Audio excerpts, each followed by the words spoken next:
The Selfish Path to Romance. Download Chapter 1 for free at drkenner.com and at amazon.com.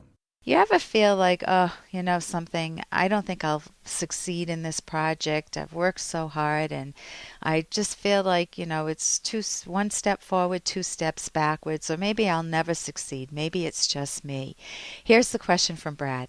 Hi, Dr. Kenner. I have this business venture based on a software program that I've developed for specific businesses, 10 years in the making. I've read about many successful people, and they say that they always believe they would succeed. They never let themselves think otherwise. But I'm afraid to believe that I can or will succeed, or I simply can't believe that I will succeed. I'm constantly feeling like I'll fail, which leads me to wanting to quit. Why is that? And what can I do to keep going and try to achieve my goal? And what does it mean to believe you will succeed? As a rational person, I can't seem to wrap my head around that. Somehow it seems easy for me to accept and believe that achieving a business goal of the magnitude that I'm working on will never happen to me. Now, how rational is that? Thanks for your help, Dr. Kenner, Brad. And the first thing I want to say to you, Brad, is kudos to you because you have succeeded in identifying a big thought barrier to your own success, a core idea that you hold, a core premise that is making success difficult. It's like standing in your way going, nah, you can't succeed, like a bully. And when you can identify that, then once you're honest with yourself, you can figure out what's going on. Why do you carry this stinking thinking along with you through life? Because it's obviously undermining your pleasure and your optimism. So what you need are some tools to challenge what in cognitive therapy is called stinking thinking. Everybody engages in it at some point. I'll never complete this project. I'll never clean my room. It's just me. I can't change. Or I'll never be able to succeed with this software program. I've put 10 years into it. What's the use? Why bother? So what if I told myself, if I had a similar software program, and I told myself, Ellen, you can never succeed. I think I would want to say to myself, okay, Ellen, what do you mean about that? I ask myself the question because that's so global. I can never succeed. It just means like, well, life sucks and then you die. You don't want that attitude through life. So I want the skill of getting specific. Ellen, what do you mean? Instead of global, an attack on ourselves, which always wreaks havoc. Ellen, all of you can never succeed. Now, I laugh at that because as I'm saying that, and this might happen to you too, Brad, if you said, Brad, all of you can never succeed, you might find a little laughter inside thinking, well, I've succeeded at some things, as certainly you have, and you want to count your successes too. So you might think, well, I'll get a little more specific then. That's the skill. I can never succeed in promoting this software product because I don't have the marketing skills. Okay, that's a little bit more specific. And if it were me, I could say, oh my gosh, that points me to new possibilities. I can learn some marketing skills. I could read books. I could get advice from experts. And I can check online and look for some free advice. But if that's not making a dent, if I still have this very deep, profound, almost poured in cement feeling that I can't succeed and it makes me want to quit after working 10 years on a project, I want to sit down and ask myself the question. Hey, I got to interrupt this because we've got to pay some bills. 30 seconds, that's it. A very quick ad and then Ellen will be back. Romance. Ugh, I wish guys knew more about what we want from a relationship. Boy, I wish I knew more about what I want. Where's that ad I saw? Here it is. The Selfish Path to Romance. A serious romance guidebook. Download Chapter 1 for free at selfishromance.com and buy it at amazon.com. The Selfish Path to Romance.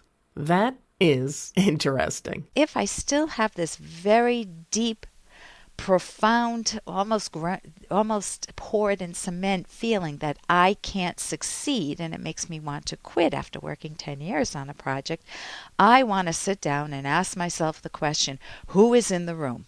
When I feel that I can't succeed, what people or people or persons from my past come to my mind. And for any of us, the critical people will come to your mind. Maybe it's a parent who treated you as a failure, or a sibling. You know, your brother saying, who do you think you are? What do you think? You're smart or something? Oh, you'll never succeed. Or maybe it's they treated you as very needy and unable to succeed. Oh, dear, dear, I'll help you with that. And you just feel like no matter what you tried, they could always better it, and you just felt like a failure. If that's the situation, you need to have a talking with them, even if they're not alive anymore.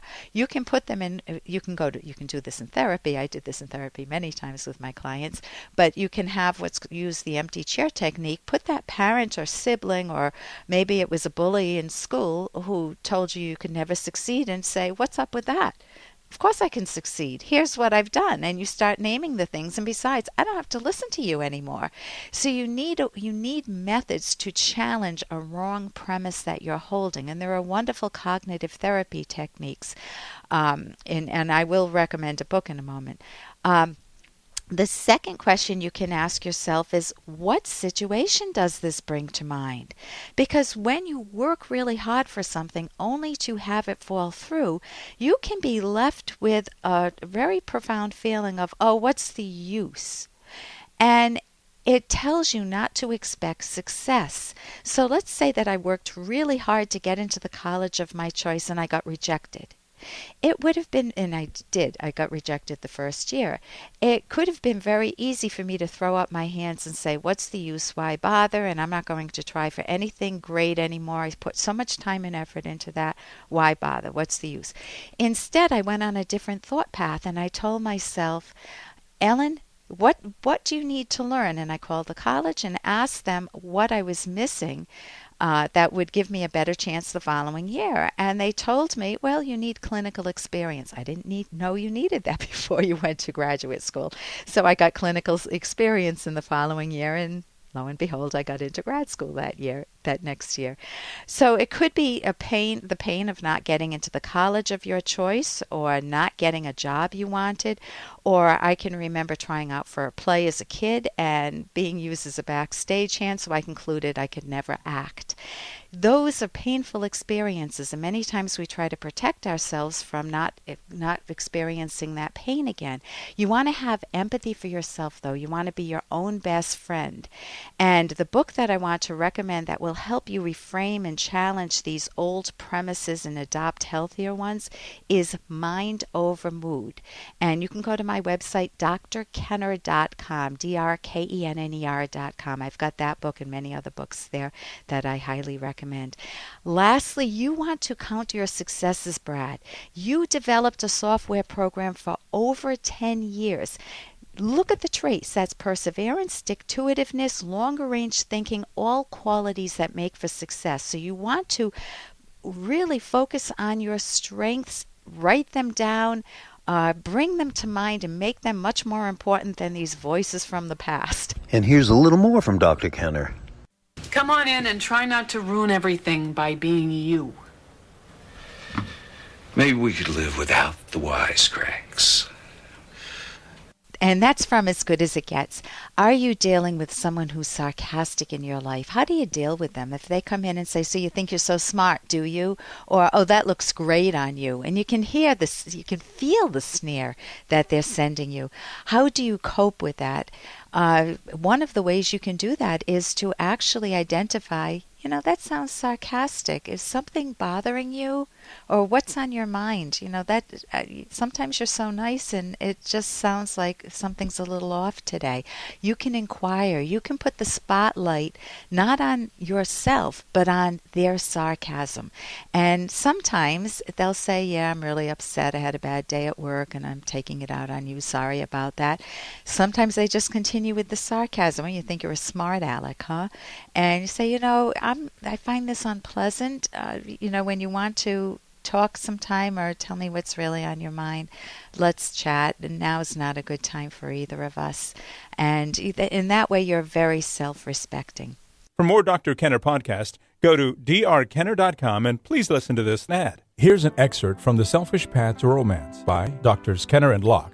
If you must criticize, avoid understating or overstating. Consider Marcy saying to her husband Doug, "The past 3 days you told me you'd be home for dinner at 6, and I planned for dinner at that time. When you came home at 7:30 again, I felt angry. I wish you had called me. I waited around when I could have gone to the gym." Doug might then say, "I'm very sorry I didn't call. I really welcome your meals after my hectic days. I'll make sure from now on to notify you as soon as I know my schedule has changed." Had Marcy told Doug that he was always late, he would have immediately recalled times he came home on time or early, and he would have dismissed her complaint. He then might have attacked her with times she was late. They would have failed to communicate effectively. Download Chapter 1 for free at drkenner.com and at amazon.com.